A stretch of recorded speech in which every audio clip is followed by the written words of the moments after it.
Yo, hey everyone, Andrew here, bringing you another video review, and today we're going to be doing a DC Universe Classic review, and that will be of the Green Arrow. Take a look at this green boy right here. Now I'm trying this from a different camera angle because my light blew out, so I need to use a different light. Let me know if the lighting is better on this than it is on the other camera angle. Just comment below. It helps me out become a better reviewer. So anyways, with that said, on to Green Arrow. A little information about Green Arrow, and just a little, because Green Arrow has so much to him like Batman or Wonder Woman does. It would take forever to go through everything in detail. Green Arrow's real name is Oliver Queen, and Oliver Queen was a playboy socialite. He was basically what Bruce Wayne tries to be.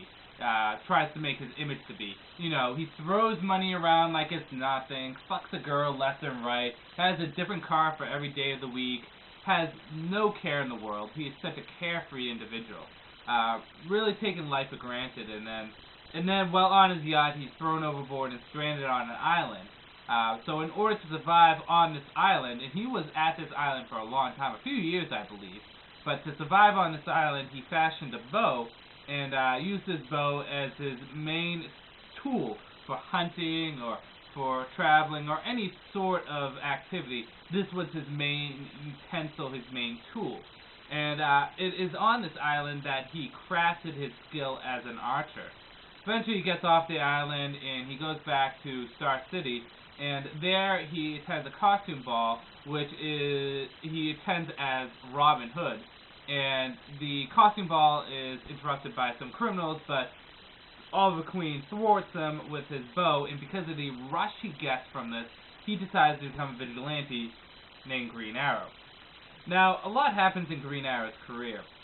First thing is he brings in his ward, Roy Harper, who becomes Speedy, who was later known as Arsenal and Red Arrow, and a major member to the Teen Titans, but he brings in Roy Harper, and they have a very much like big brother, almost father relationship, son relationship between the two of them. They've had their up and downs, particularly when Roy was taking heroin, I believe it was. It was, yeah, heroin. And they had their up and downs, but they're on good terms now. And like I said, he considers Roy to be kind of a son. Also, in addition to that, Green Arrow was the first new member to the Justice League of America.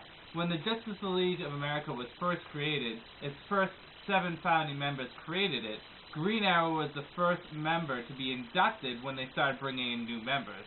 And other members quickly followed, like Hawkman, Atom, Black Canary.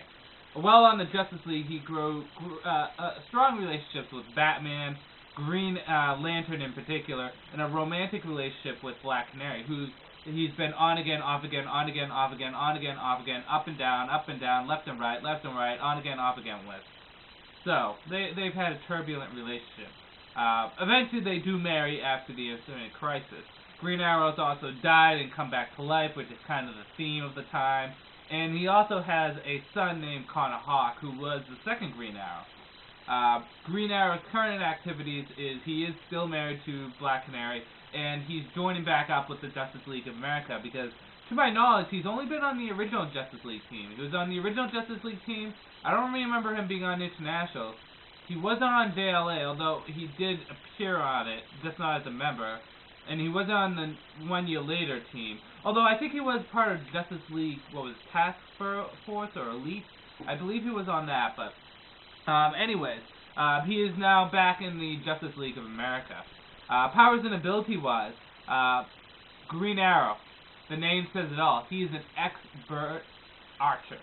He is skilled with the bow. And not just that, he has the absolute best accuracy in the whole entire DC universe. He's better than anyone else.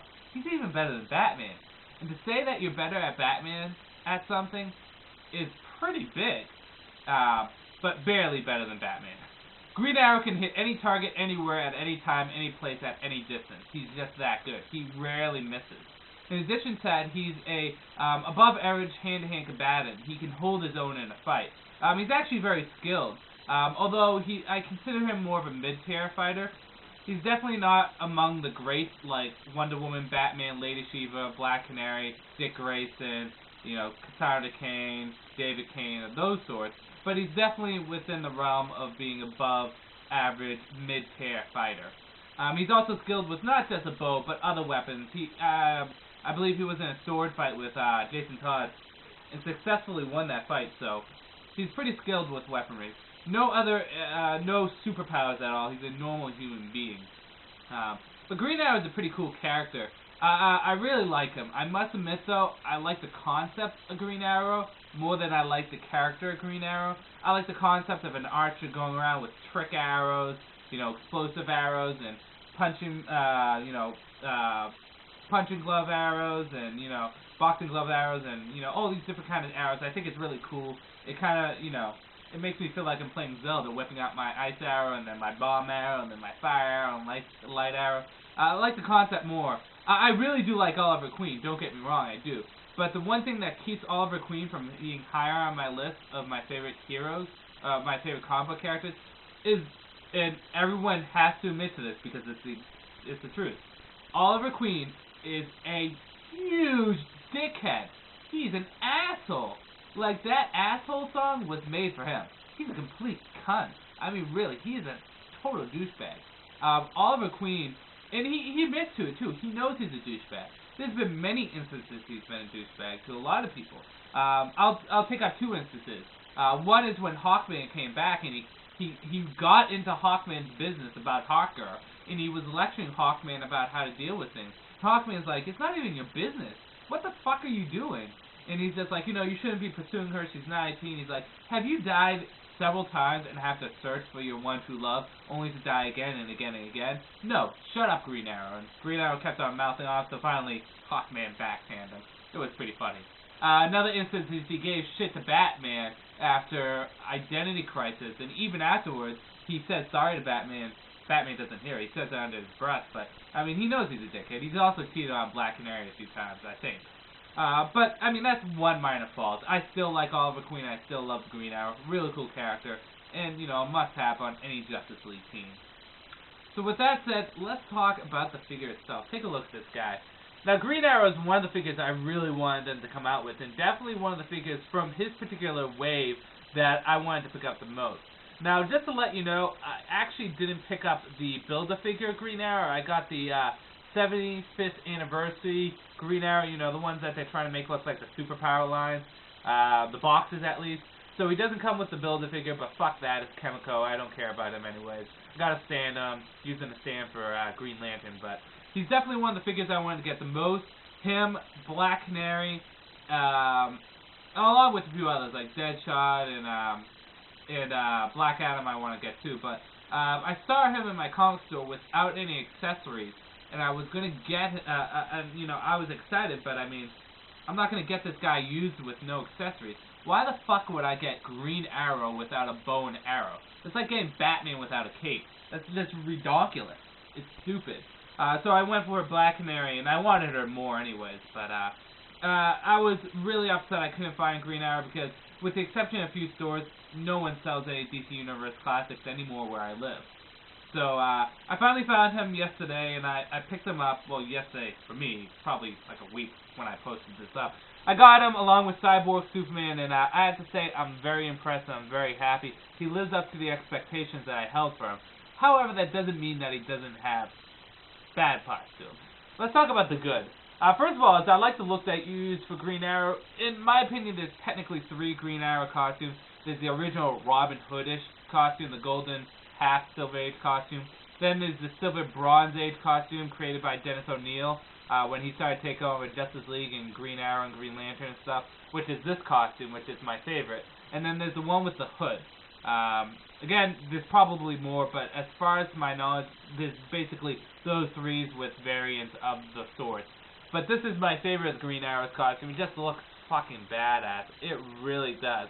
And they put a lot of detail into this figure. They even put some shadowing effects on the skin. And I believe also on the...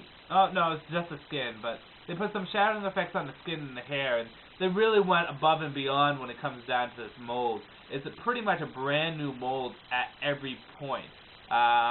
Maybe not the legs. Well, maybe the legs too. It depends. I would have to look at other figures. But the arms, the chest, the head, everything is brand new. So the mold definitely is brand new and just looks phenomenal. Articulation-wise, he has all the standard articulation of the DC Universe Classic figures. In addition to that, his wrist can actually move like so and like so. So it has, you know, the corkscrew motion and the up and down motion to make it easier for him to hold the bow that he has. He also has his little quiver, huge quiver in the back, which always looks badass.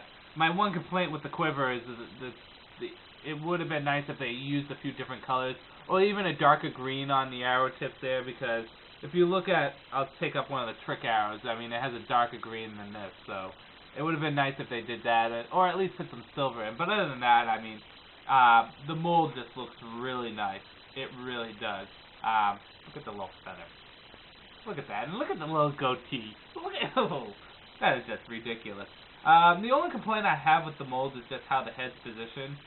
It's, you try to fix it, but it doesn't quite work. It always looks like his head is like that, just tilted to the side a bit, but that's my only complaint with the mold. Even his belt feels like it's separate. They put a lot of effort into this. Green Arrow, of course, being an archer, has to come with his bow and arrow, and this is his bow. The bow's not bad. My major complaint with the bow is, of course, the arrow being stuck on there. Quite like Artemis's bow. I mean, come on, Mattel. Seriously, you put a cloth cape on a few Batman figures, you can't use a fucking string? Seriously, a string? I mean, it's not like string is in short demand. You can put a string on a bow. So, you know, it looks good, but you can only do so much posing-wise with the bow. And it's also a bitch to get in his hand. One nice thing is they did is that they gave a bunch of trick bows, and let me see if trick arrows. He has this timer arrow here, which you can't see it on my freaking ridiculous camera, but it actually has a clock, a little timer on there. This is probably one of my favorite of the bows. There's a lot of nice detail in that. He has what I can only assume is his gas bow. Actually, no, probably not his gas bow. This is probably just a blunt bow to knock people down. Arrow. Sorry, I kept on saying bow. Because on his bow he has the same arrow here, so it's probably just a blunt bow to knock people down. And he comes with his bow, arrow. Gotta stop saying bow. His arrow here that, you know, he shoots and he tangles people up with the rope, and then finally, the best one, but the most ridiculous one. The boxing glove arrow. This was great. I love that they brought this in. And the arrows can fit in his hand if you position it at a certain point, but you really have to kind of work at it. There we go. So yeah, and like I said, the bow can, finally, I can say bow. The bow can fit in either hand, although it doesn't fit that well in this hand, but you can put it on this hand. I'm like showing it over here. It should be right here. You can put it on this hand, but it fits better in this hand. You can only do so many poses. It's going to be a bitch to put it back in, so I won't bother. But on the whole, good, bad, and whether or not you should get it. Good. Fantastic looking mold. Very few problems with the mold in itself. Just really good looking mold. Coloring looks good. Paint looks good. Just on a whole, great mold. 2 has lots of goodies and accessories, which is very nice. Accessories always add to figures. Love accessories. Always have accessories. Downsides to the figure. Bow is kind of bah. You really can't do much to it. You can't do many poses with it. And 2 is, as much as I love these accessories, what's the point of having fucking arrows if you can't put them on the bow? You tell me. You can't do so much with the accessories. You can have him hold them, but I mean, really? So, on a whole though, Green Arrow is definitely a great figure. I'd recommend picking him up. I would give him, if I had to score, like an 8 out of 10. Not the best figure, but definitely one of the better ones, and definitely probably the best Green Arrow figure I've seen in a while. So, with that said, I'm going to end this review here. I do have a few more DC Universe Classics reviews, because I have been picking up a few of them. So, expect a Cyborg, Superman, and a Question review, and hopefully I'll get Deadman and a few others sometime in the future. So, with that said, I'm going to end this review here. This is Andrew saying peace out for now.